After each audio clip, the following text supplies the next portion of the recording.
રાજ્યસભાની ચૂંટણીમાં અહેમદભાઈ પટેલની જીત થતા અંકલેશ્વરમાં જશ્નનો માહોલ સર્જાયો હતો। રાજ્યસભાની ચૂંટણીમાં કોંગ્રેસના ઉમેદવાર અને સોનિયા ગાંધીના રાજકીય સચિવ અહેમદભાઈ પટેલની જીત થતા અંકલેશ્વરમાં કાર્યકરોએ ફટાકડા ફોડી વિજય ઉત્સવ મનાવ્યો હતો। તેઓના વતન પીરામણ ગામના ગ્રામજનોએ પણ મીઠાઈ વહેંચી જીતની જશ્ન મનાવ્યો હતો। રસાકસી ભરેલી રાજ્યસભાની ચૂંટણીના મતદાન દરમિયાન અહેમદ પટેલને પછડાવવા ઉતરેલા નેતાઓને અહેમદભાઈ પટેલે પછાડી દઈ એક ઐતિહાસિક જીત હાંસલ કરી હતી।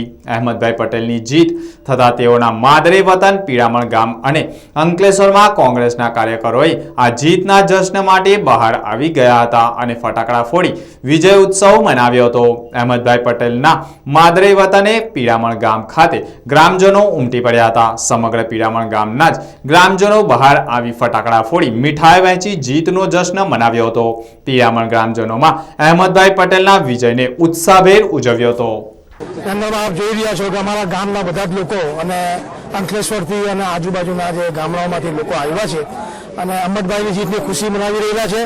અને જેવી રીતે અહેમદભાઈને બી આપણે હમણાં સમાચારમાં સાંભળ્યું કે અહેમદભાઈએ બી કીધું છે કે નવું ભારત આજથી ફરી નવું સક્રિય થઈ રહ્યું છે અને અહેમદભાઈની જીતથી કોંગ્રેસ પાર્ટી બી હવે મજબૂત થશે અને અમારા ગામના અંદરમાં બી બધા લોકોની અંદરમાં ખુશી બી આપી ગઈ છે અને બધા આભાર માની રહ્યા છે। ખાસ કરીને જે લોકોએ કોંગ્રેસનો સાથ આપ્યો, અહેમદભાઈનો સાથ આપ્યો અને રાહુલ ગાંધીએ બી અમને ટ્વીટ કરીને અહેમદભાઈને વધાઈ આપી છે અને કોંગ્રેસના ધારાસભ્યો અને સિવાય જે પણ ધારાસભ્યોએ કોંગ્રેસને અહેમદભાઈને જે મત આપ્યું છે એ બદલ અમારા ગામ વતી भी બધાનો અમે આભાર માનીએ છીએ। आज का दिन हिंदुस्तान के लिए एक इतिहास में एक ऐतिहासिक तौर के ऊपर माना जाएगा कि ये जंग सच्चाई और झूठ की थी और जो बीजेपी जो इससे हमारे अहमद पटेल साहब को कांग्रेस को हराने के लिए जो साजिशें कर रही थी वो तमाम साजिशें नाकाम हो गई और अहमद पटेल साहब जो बहुत ही जंगी बहुमती से जीत चुके हैं उन्हें हम बहुत ही मुबारकबाद देते हैं।